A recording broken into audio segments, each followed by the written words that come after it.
question mark sekarang 0.8 sisa pekerjaan. Tak tahu pun. Awak tak tahu ya? Jom ikut saya. Saya terangkan. A few moments later. Kawan-kawan, makanan tadi boleh dibuat kompos. Kompos tu boleh menghasilkan baja. Jom ikut saya.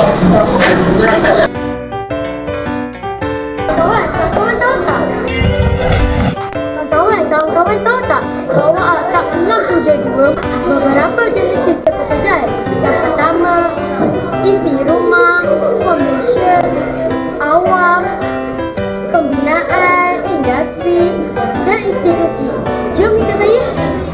Tak semua barang boleh kita buang begitu saja. Yang mana kita boleh kita dah semula. Semula 1 Jun 2016. Kawan-kawan tidak mengasingkan sisa pekerjaan, kawan-kawan boleh dikenakan kompaun atau denda sehingga RM1,000.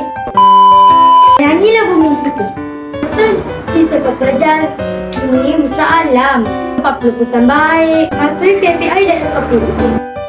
Kamu tahu tak syarikat apa yang menguruskan kepekerjaan?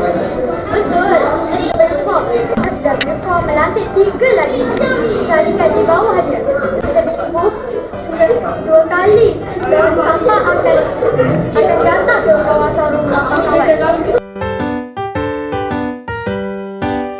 Kawan-kawan, di rumah ada beberapa jenis pekerjaan. Yang pertama, sisa baki.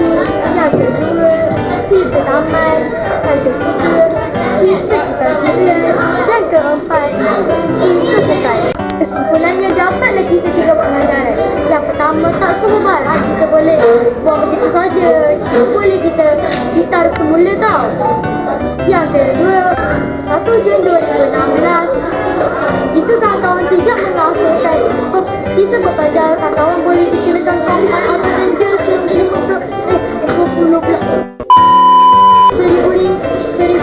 tau. Yang ketiga, sayang